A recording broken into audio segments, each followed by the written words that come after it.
Anglit. Hi. Hi, Tzipi. See that? Hi, You did it. Tzipi. You did it. Yes, we did it. It's recording. It's recording. Welcome everybody to Tzuzamen. We are here every week and we are only meeting people that inspire us. And since we have 40 years more to go, I think we'll catch up with most of them, right? So we will be really, our brain will be enriched. So today we have, Tzili, can you express yourself? Professor Stephen Fine from Yeshiva University in New York City. Hi, Stephen. Hi, Stephen. Stephen, I'd rather that you present yourself because I don't want to get lost in all the titles and the whole thing. The only thing I can say is that Stephen is running a very unusual program at the Yeshiva, and he's a very unusual professor at Yeshiva, and it gives different colors. Don't make faces, it's true. So just tell us what you do. Left. And then we'll take... That will be our side, left. You got it? Yes, I will take care of you. Yeah. Okay. Okay. Tzipi the Smolanit, you know, that's how it works, yes. right? You are right. That's right. I know. I embrace everybody, but yes, I am. Okay, so tell us who you are, what you're doing, your titles, and then we'll dig into what we want to ask you. Okay. Hi, Tzipi. Hi, Tzili. How are you? Okay. You're the sun only is American shining. that can say it's... Listen, I'm chatziva chatzi. It doesn't matter, you know? I cannot left. You know, guys, left, always left, right? Okay. Tzipi wants him to look left because he cannot look straight into the computer, that's all. Because the computer will fall on the ground. Heaven forbid, see. Okay, so I think about people who've been dead at least 1,500 years in the period of the Talmud, and spend my life trying to bring them to life, right? Using archaeology, using text, using art, using historical theory, because I'm a cultural historian, and I'm happily employed by Yeshiva University as the Dean Pinchas Horgan Professor of Jewish History. And in my other lives, I'm director of the YU Center for Israel Studies and of the Arch of Titus Project that we're here to talk about today. Oh, yeah, which I was completely puzzled by it. Yeah, so why don't you start with that? What would you like to know? Why did you go to the arch? What's so important in this arch, which required quite a few people to reconstruct it in a fantastic, meticulous way? Why? Look, Jews have been going to the Arch of Titus for hundreds of years and looking up and seeing the menorah there and the table of the showbread of the Temple of Jerusalem, all brought to Rome, and talked about it. Every time I give a lecture on this subject, someone tells me a story about how they were in Rome, and the first thing they did when they went to Rome was go to the Arch of Titus. And in 1,000 different variants, 1,000 different kinds of Jews all show up at the Arch of Titus like homing pigeons to see these objects. The truth is, I've been one of those from the time I was in high school. I'm enamored with the menorah and the menorah of the Arch of Titus. And so I was invited to be part of a team that reconstructed and searched for the original color on a statue of the Emperor Caligula. They found a little bit of purple on his back shoulder, and through it, this team, through the Virginia Museum of Fine Arts, was able to consider what Caligula looked like when the statue was first painted. So I was standing with these people as part of the team, and I was handling Caligula, who in Jewish history has this awful reputation, well-deserved, for having wanting to put a statue of himself in the temple in Jerusalem. He wasn't such a good guy. Romans thought he was crazy. Sitting with this group of scholars, and I said, you know, you found the purple on the back of the statue that's been cleaned so many times with acid.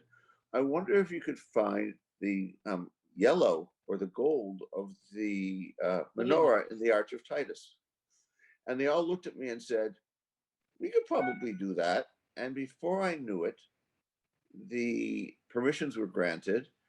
and off we were to Rome. Why? Because, when we were kids, they told us all those Roman statues were white. That's why all those buildings in London and in Paris and in Berlin and in Washington, or the Metropolitan Museum of Art and the Public Library, are all this very impressive white stone, right? And there's a reason for it, because they had this odd notion that white is powerful and pure, right? Color is frivolous, right? Like your glasses, Tzili. They're frivolous colored. And so you still see that if you drive down the streets of New York. You'll see gray cars and blue and black cars and brown cars. You won't see a lot of chartreuse cars, right?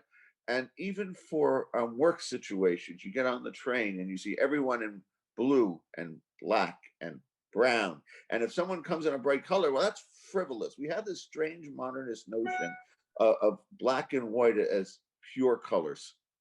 And so we developed this oddity that believed that everything Greek and Roman was pure and white and perfect.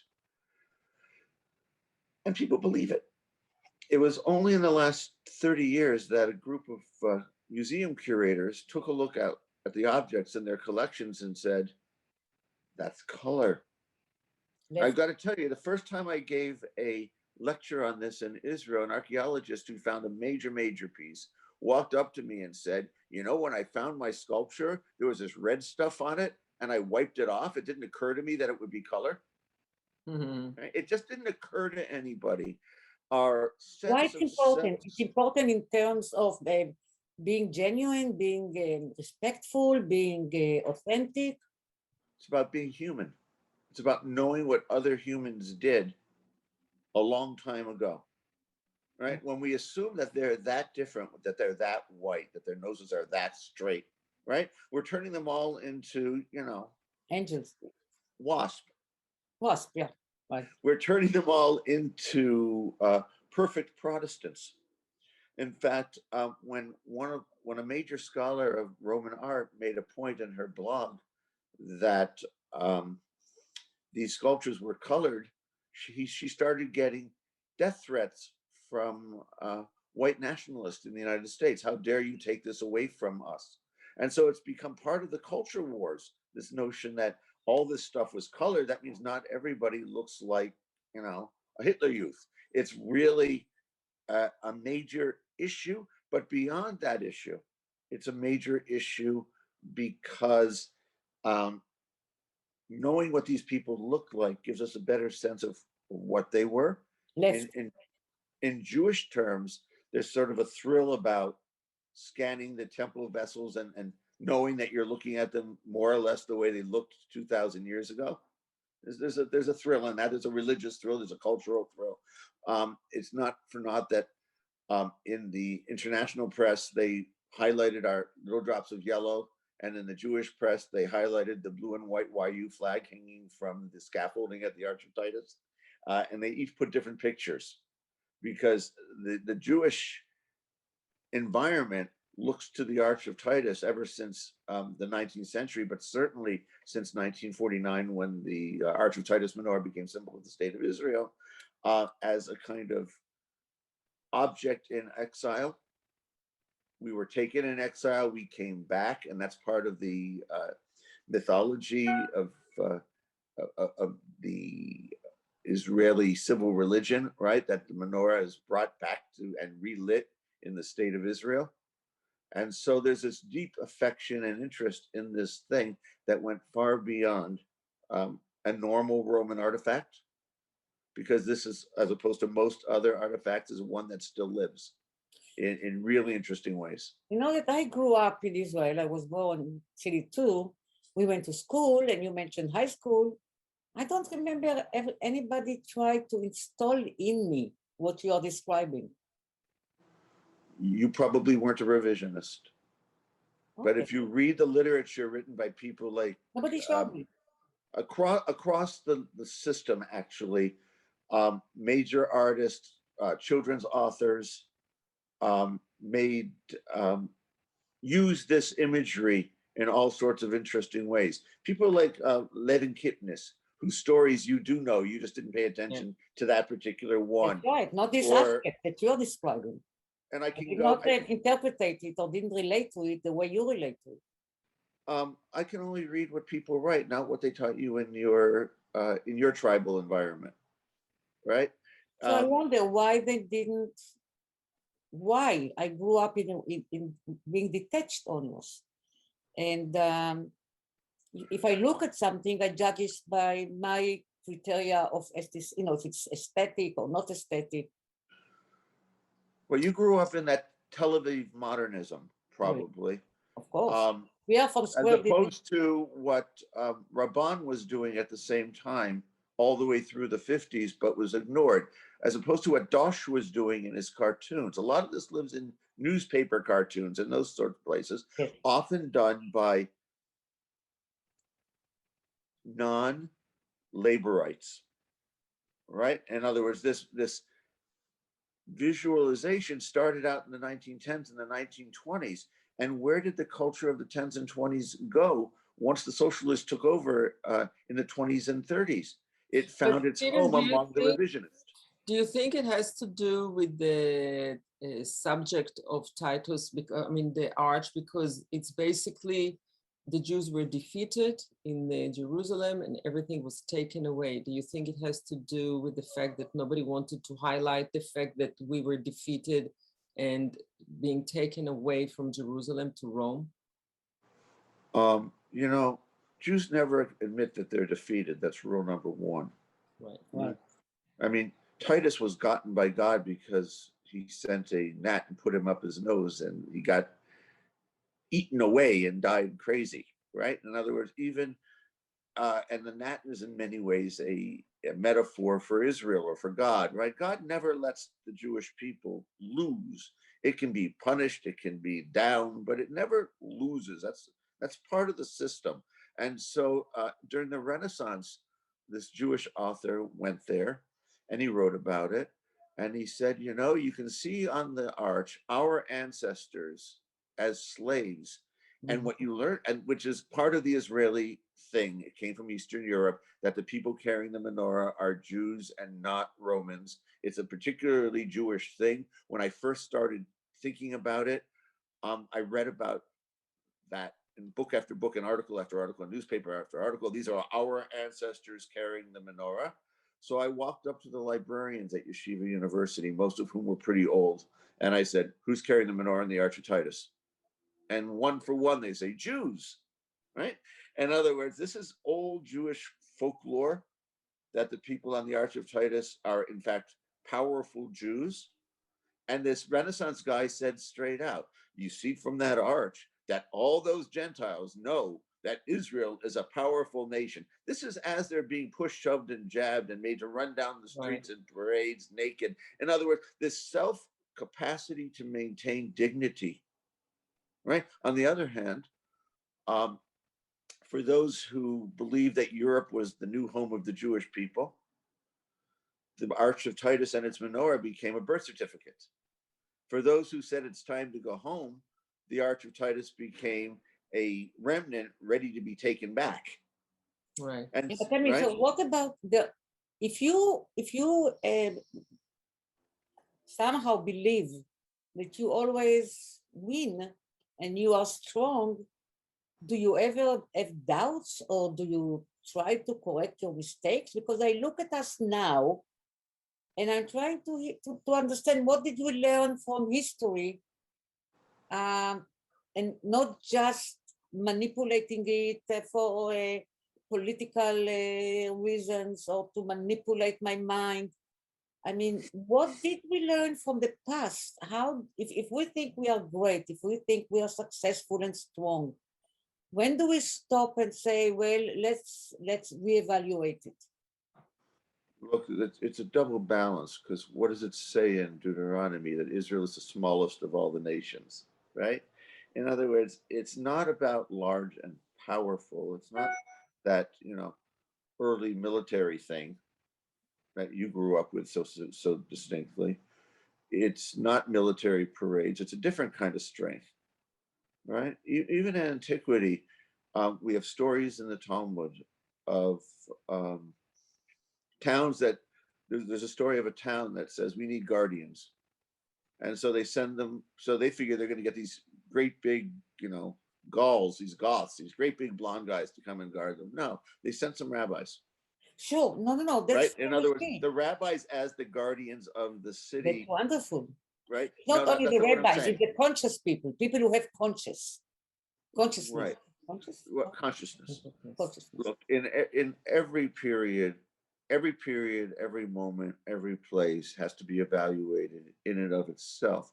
There's no culture as self-reflective as traditional Jewish culture, right? After all, how many days do we spend not eating, thinking about things that didn't happen, that happened, or that we did wrong, and all of that, right? This culture has tachanun, prayers of asking for forgiveness, built in every single day. This is a should be a very reflective religious environment. So how But come we are not united by it? How come we are not united by it? By all of Well, us, all of us. well, let me try it we're a not different united way. in anything. Well, yeah, I'm asking if Well, let me we try it a such a different great way. people and we have such a great culture and a great, religion. I mean, in terms of values, and how come we are so much apart? Look, I teach at Yeshiva University, which is sort of the flagship of Judaism in this country, right? Yes. We have people from the left of the Orthodox world to the right of the Orthodox world, and people who aren't Orthodox at all, right? And people who are not Jewish. And we have lots of people who aren't Jewish, right? But in setting the know that. directions of the institution, right? We are the largest Jewish phenomenon outside of the state of Israel. So I spend a lot of my time building bridges across Jewish valleys, right? That's what my center is. It's designed, as I say, if you're fit to sit in the Knesset, you're fit to be in the Center for Israel Studies, which means really just the right-wing Israeli fascist, really, the Kochniks on the one side and Hamas on the other. Everybody else seems to have a place within the polity of what it means to be Israeli, which is different than the polity of what it means to be Jewish. Look, there's a few things going on. Number one,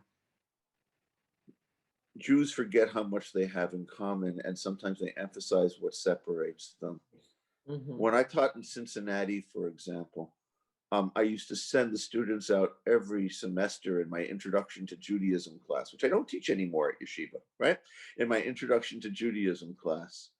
And they'd have to go to a different synagogue, a place they'd never been, right? I even put it in the newspaper that they were coming. One of my students, an African-American guy, comes back and he starts telling me about the procession of the Torah and how beautiful it is and how pious people are, and on and on and on. And I thought, okay, he went to, the modern Orthodox big synagogue, probably. No, he'd been at the most liberal of Reform temples. Jews forget how much they're together and the same, and get caught up in the differences.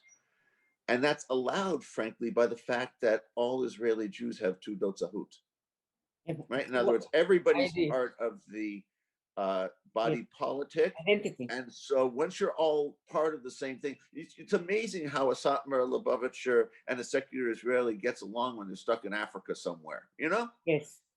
You hear my point.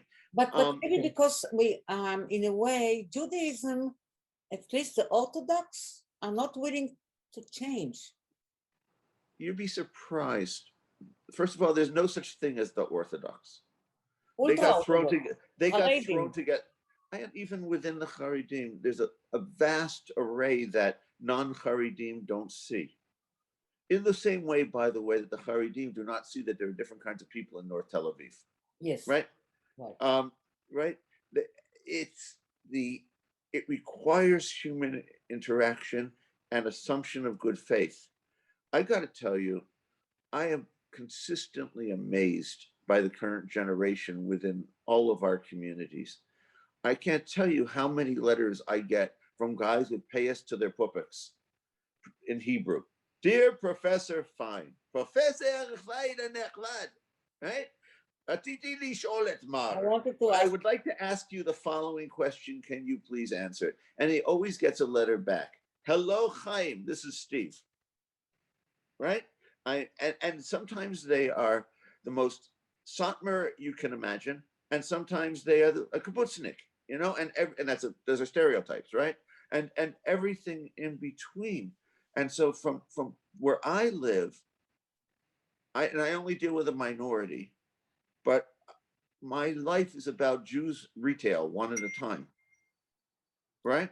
Right. And so the question is, how do you sit in a room with people with whom, as I always say, if I can agree on 90% with you, we're in good shape. Agree on this. Don't you think we can all agree on the 10 Commandments? Jews, not Well, Jews. there are at least 4 or 5 different sets of 10 commandments. If you're Samaritan, the 10th commandment is be sure to go and sacrifice on Mount Gerizim. In other words, even the 10 commandments. But there are bigger, larger social, family, religious stuff that Jews across the spectrum look at and say, well, yeah. And they don't even know they have in common. We're starting our next project. It's called The Talmud on the Israeli Street. I'm going to have YU kids go take pictures of street signs from Rehov Broria in Ramat Gan, which is next door to Rehov Rabbi Meir, right? Isn't that surprising because they were married? To If it's not written rabbi, we all say this was a Zionist. You know, we kids, all the right, I know. If it was I not know. rabbi, it is Zionist. And you know, half of those Zionists went to the best yeshivas. And so my point is, whether it's Avshalom Kor, to just choose an example, right? On Higiyazman Lashon, and how the modern Hebrew language is so deeply invested in Talmudic terminology, or whether it's, can you stop the camera for me? I'll turn off the phone. No, we don't. Don't stop the camera. Just move. Yeah. And Sorry. That's okay. Or whether now just remember to look to the left. Yeah, I got it.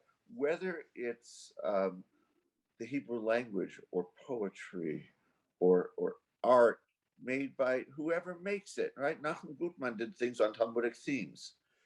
He also did, by the way, the Jews carrying the menorah back to Eretz Israel, right? In his Masada illustrations.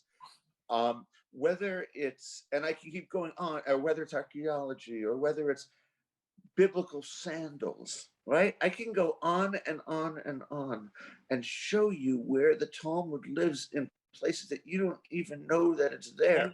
Yes. Now, I had a student, let me give you a simple one from language. You know, there's a phrase in modern Hebrew, la'afochet yotzrot. Right. Yeah. Now, la'afochet yotzrot means to turn something up, it's upside down. Yes. Right?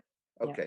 So one of my nice Israeli students was convinced that it was like winning a football game. So hafachta yotzrot, you won the football game. La'afochet yotzrot goes back to the prayer book that was used in Eastern Europe by the descendants of Hasidim, where they have this prayer called Yotzer Or, which is the creator of light, just before the Shema, which changes on a regular basis based upon the weekly Torah portion or the holiday. Okay? Knowing which one to say is enough to make anybody crazy.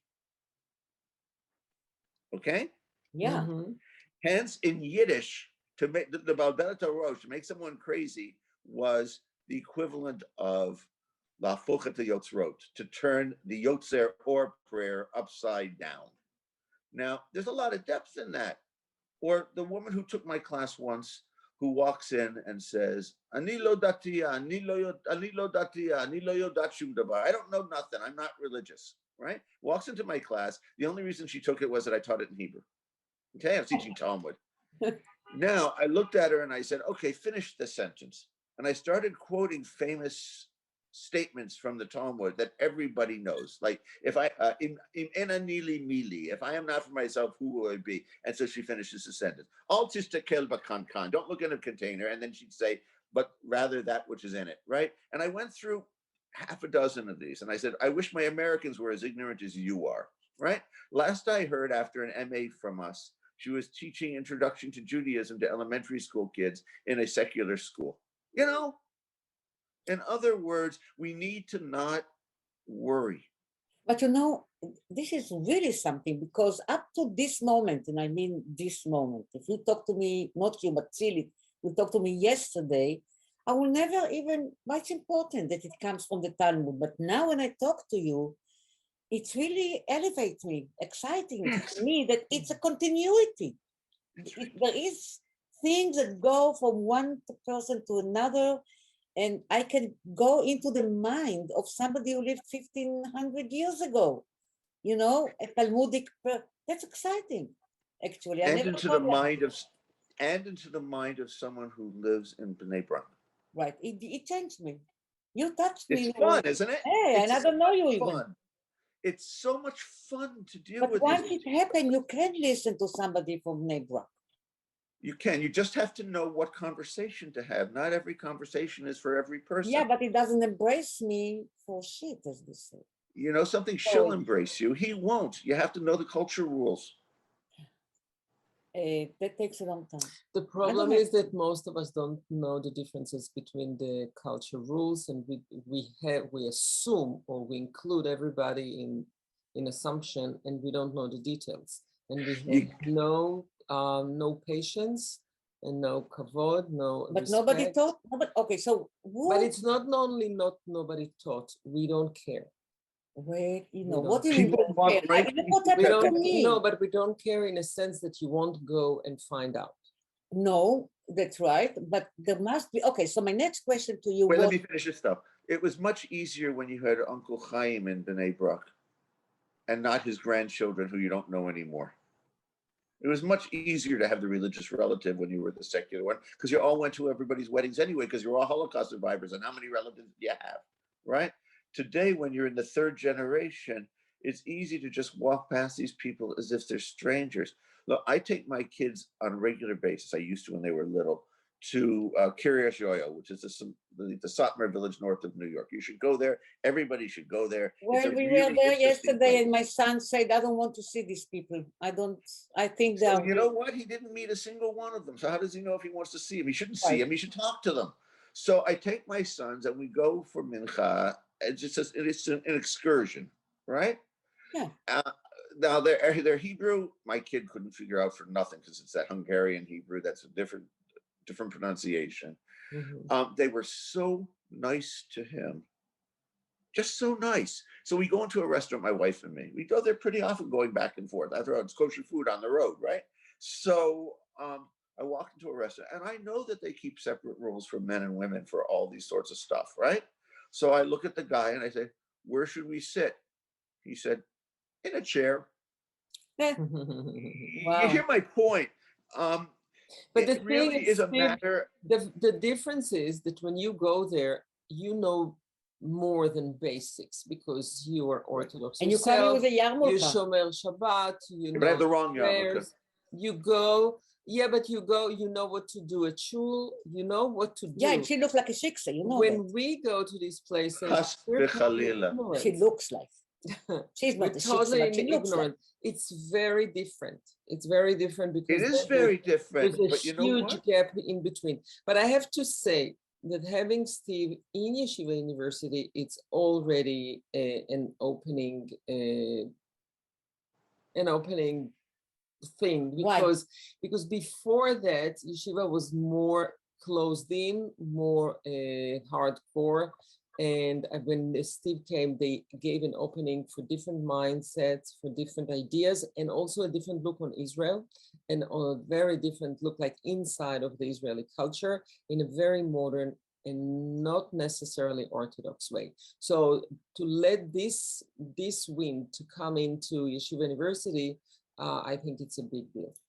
Well, let me just say that. Let me just say about Yeshiva University that it is, for me, the most marvelous place I could have ever landed.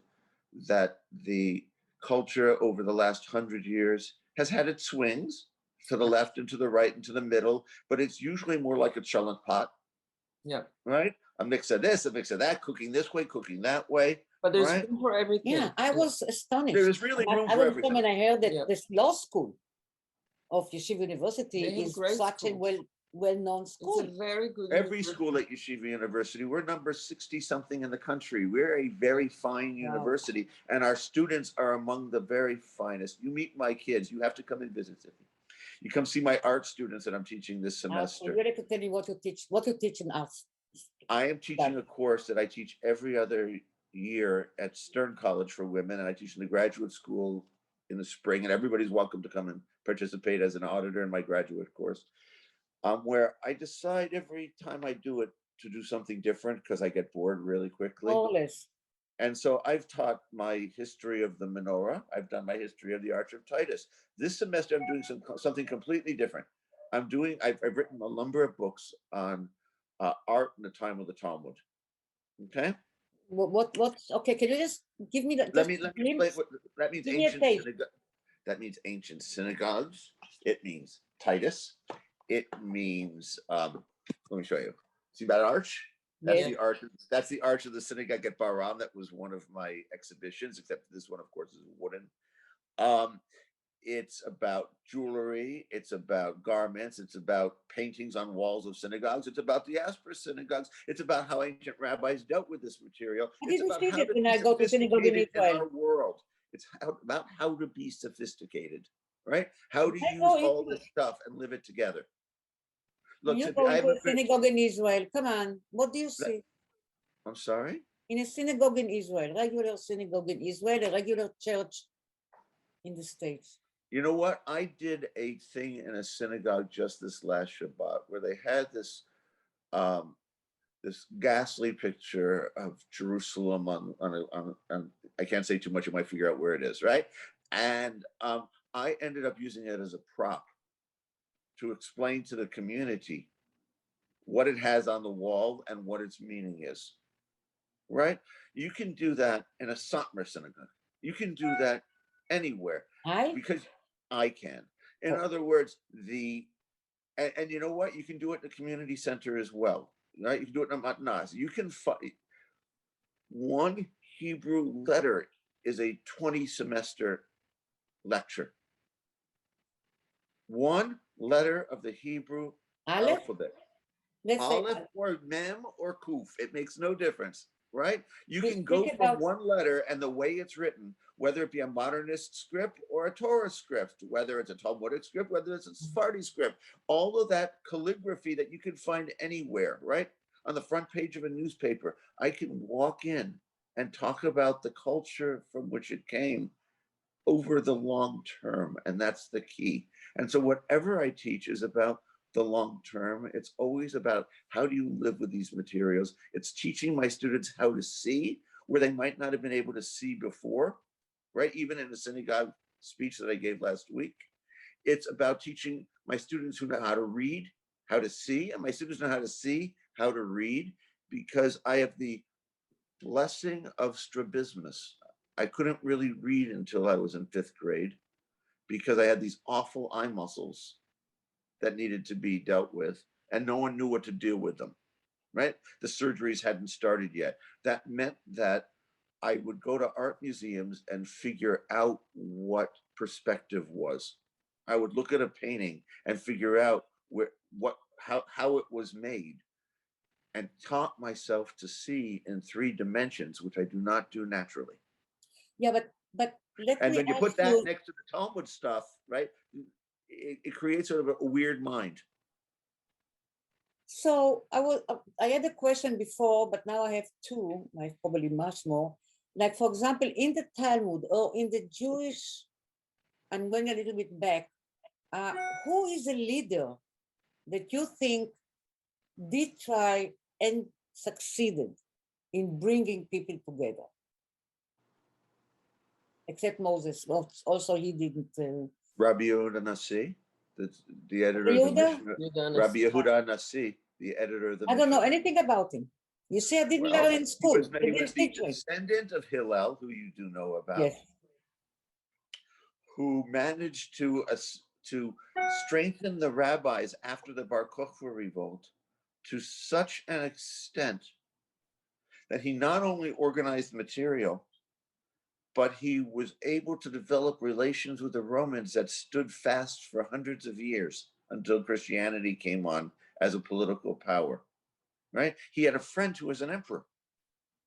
Not only that, he had a friend who was an emperor, the stories say. Emperor, okay. In other words, he learned to work the Romans in a sophisticated way and to work Jewish community in a sophisticated way, such that people could say that if Moses and Ezra hadn't given the Torah in different ways, then Rabbi was. He's the new Moses. Do we have the a new Moses now? Do we have a new Moses? We are looking for him, me and Tzili. I actually asked her for the last 20 years, Tzili, go and look for Moses. I just call it a group of Jewish visionary. Go and find Moses, Tzili. Well, look, here, let me I'm tell you a crazy. secret.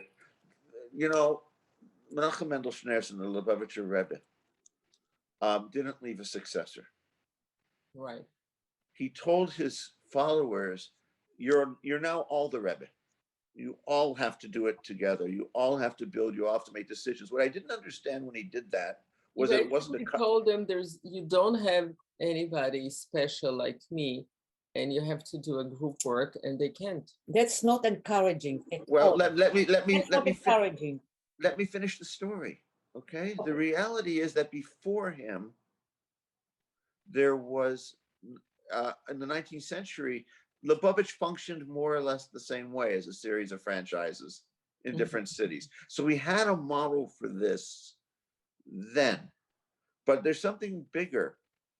The ability to create that each person takes on a specific role that's suited to her or to him, right? Requires the willingness to then mefargen, right? To give the other people support, as they say, right? To give the other people a chance to do theirs, which is why, by the way, I love the current Israeli government. Because it's the whole community together. Yes, I hope they will survive. Together. This Shaked now is spoiling everything. She's now against this and against that. I mean, you know something? I hope. It's how this works. It's gonna be, she has to, if she doesn't say something, then she looks like a wimp to her constituents. All of these things have to be thought about. Who cares? There must be priorities. Once you get into the parliament and once you become a leader, your priority has to be very specific, and it's not my conscience. You don't have to convince me. But my point is that we're doing a whole lot better than we were not so long ago. I agree with you. Right. And you know what? Everyone has decided that they have to do it for the benefit of the community. Right. And I'm looking at this and I'm thinking, yes, finally, right? Yes. Finally, people are thinking about something more than their own constituency. Right. Right. Steve, I want to go back for a second to the community of Rome, the non-Jews. Yeah. How do they accept the fact that you came in to mishmash their arch and change the story? Look, scholars have been thinking about this color stuff for a while. I can tell you that, forget in Rome in general, there are people in the studies of classics who don't like those Jews coming in and talking about Jewish, how much Jews hated Titus, because ancient Romans loved Titus, right? In other words, people love talking about alternate narratives. Yes. Until they hear them. Right. Right? And like so the idea, as long as there has been pushback. There has been this stuff is too Jewish. Why do you think we haven't been back to Rome to continue? Right? Right. On the other hand, and it's come through, and if you read our book, you'll see that I addressed that with my essential comment was tough. Right?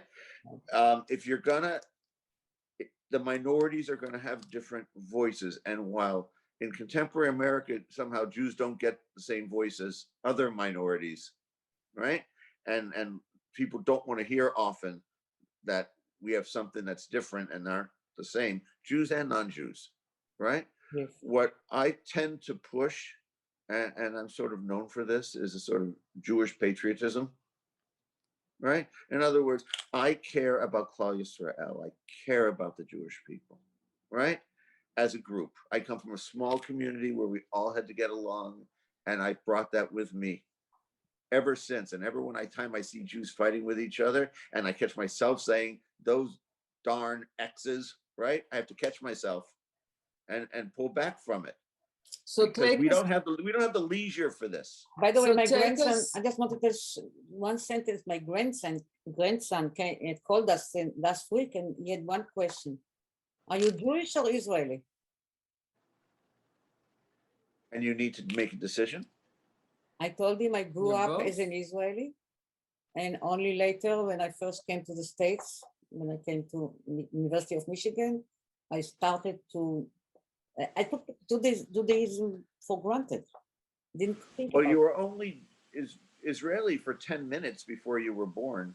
I just point that out. You had to push the Israeliness, right? Right. Yeah. Unless you came there in 1880, which very few people did, Well, no, come on. right? But You know, still, your grandparents, we don't right? have much time left, and I wanted to open up the subject of all Israel and all Jewish, and I want to take us to the Shomronim, which is your major project that you're almost done working on now. And just tell us a little bit about it, because the Shomronim are disappearing. I don't know. There used to be 125 of them, and now there are 800. Now 800, yeah, but we know how. So it's a little bit different. So They are in Chula, Look, right? the Samaritans are Samaritans know that- and Shomronim, right? yeah. are the descendants of the northern tribes of Israel. They're the last remnant of them. They were almost gone at the turn of the 20th century. They exist because Echad Ha'am and then his followers, especially Yitzhak ben Tzvi, willed it, right? And as he became president of Israel, he had the resources to make it happen. They are an amazing, deep community of Israelites who are not Jews, who maintain traditions that go back an awfully long time. And even when they aren't old, they are different from ours. But in a funny way, Jews and Samaritans rhyme with each other. They'll do something one way, we'll do it another way. And sort of we get each other, which is a good reason to have hated each other for most of our history, until the 19th century, when Jews started saving them and from outside influence, from outside people who wanted to hurt them. Remember, they live in Nablus, right? And so under the Ottomans and then under the state of Israel, they've gotten real protection. We have a project about them. You can see as a center dedicated to Israel and all of its complexity. Samaritans are perfect, right? They're not Jewish, they're Israelites. They live in the land of Israel in the West Bank. They're not Arabs, they're not Jews, right? They're like every complexity you could want from a Jewish perspective, especially within my YU community, right? They're perfect. There's half of them live in Cholon, half of them live on Har Gerizim, right? Yes. Under the protection in Har Gerizim, both of the Israelis and of the Palestinian Authority. There are some that work at Lod Airport, and there are some who are teachers in Shem. You know, they're really a fascinating, lovely group. And I met them as a student and realized how utterly cool this was, how much we could learn about ourselves from this next door group, right? And I remember the day when we finished Titus, more or less, and this woman named Tzili Charney said, "So what do you want to do next? Don't you want to make a movie?" And I said, "Yeah." And I thought everyone was sure I was going to say, "Oh, let's do it about the Arch of Titus." Well, I was done with that by then. And I said, "What about Samaritans?" And we found a filmmaker, a wonderful one named Moshe Alafi, who has embedded himself with the Samaritans now for 5 years. Wow. The joke is that, you know, he's this Orthodox Iraqi guy, and the joke is lo, ani lo mishtamren, I'm not becoming Samaritan, right? But he's there for every holiday, and he's just so deep into the community. Usually when people talk about them, they do the surface stuff, right? Oh, there's not too many. Oh, they're doing this. Yeah, oh, they live in they're trying to Chulon, suffer. like me. Oh, there's Sophie Stadaka. Always there's something that people don't know anything about. And there are a number of documentaries about that, Yes. right? And what Alafi has done, and we're almost finished with, and it's amazing, wait till you see the film, is get deep into the guts. Got people really talking about the decisions that they're making as a community to either exist or not exist, and their goal is to exist, of course. And the challenges and the beauty and the next generation and the teachers, and he's gotten these people talking to the cameras that never would have talked to cameras, and that's the key. And you know, it's not the cheap shot, gee, what is it like to live between Israelis and Palestinians? It's the deep shot. What do you do when your kid can't find a girl? Right. It's the deep dive, Yes, right? it is. So that's number one. Number two, and it's going to be amazing. We've created an exhibition that's going to open at the Museum of the Bible in the fall in Washington, called again the Samaritans, a Biblical People, which the highlight of is 6 films by Moshe with the community, including my favorite, which is a series of stories told by Samaritan elders about the distant past or the close past, right? And so some who knew Ben Tzvi, some who knew King Hussein, but others who are telling stories from the mythic past, right, of their grandparents. And it would be lost if we didn't tape it, Wow, which is that's part of the reason I really- wanted it. It's all going to go to the Folklore Archive at Haifa when we're done. So our exhibition opens there, then it goes off to Germany. Our book has 25 essays, short, written to be readable by normal people. They're and nice. enjoyed. Our cookbook Wow. happened by accident, but we have our own Samaritan Did cookbook. you try any of the recipes? Yeah, sure. Ah, okay. Sure. I didn't make it. These 2 wonderful guys made it along with one of the Samaritan guys, and I helped them create what they created, and I put some of our stories in it. My wife is creating a book based upon the stories for teenagers, and you know, those keepsakes that you get when you go to an exhibition that you can't afford the book, but you want to have something with pretty pictures. Yeah. It's going to have just the stories with an introduction and lots of That's images. fantastic project. It's fantastic. It's Yes. just fantastic. I'm Yeah, hoping it goes yeah, to Israel. Yeah. And the good thing about it is I think we've hit every base. Right. And how do you use your knowledge once you've created it? We did the same thing with Titus, right? With the exhibitions, with the books, with the whole business. But this one we took even bigger. The next one, the Talmud on the Israeli street, I don't know where it's going to go yet. But that's I've what set up the interesting. frame. You never know in right? documentary. We just know that what you're looking for. What Well, you're I don't after. know if we're going to do a documentary for that. We have to think about it. I sort of want to, actually. Oh, it's a But the big point thing. is that we have to imagine what it's going to be, because once you create a vessel, it gets filled, right? But you don't always know what you want Right. until Right. you do it. Yeah, you And grow. so that's Yeah, what the journey doing documentary, you discover so many things you didn't even know. Even if you do huge research. documentaries, books, kids learning, and most of the point, people like you guys who say, "Oh, look, there's the Talmud on the corner of Rabbi Akiva, Peanut, whatever." Yes. Right? I'm sure Let's we're talk going about to have a very interesting activities Yes. around your project with the Talmud, but we have to go now. And I just want to mention to everybody that the Arch of Titus you can see in Anu, which is the Jewish museum in Israel, in Tel Aviv. A beautiful And museum. Wow. hopefully we'll be able to see the exhibition there. Definitely the screening of the film. The film is coming out in the States at the end of March. So I'm sure we'll talk about it. I'm a so little happy bit to meet more. you. It's such a pleasure. I'm looking forward to doing it in person. That's really amazing. You know, you just took me somewhere else. That's, you know, therefore we are doing this. No, you're the ones who took me, or I wouldn't be sitting here talking to you. Steve, Thank you, thank guys. you. Great. Thank you so much. Thank you, Thank you. everybody. See you guys. Keep Thank you, pushing. Tzipi. Oh, thank you, Tzili. Thank you, everybody. See you next week. Next week.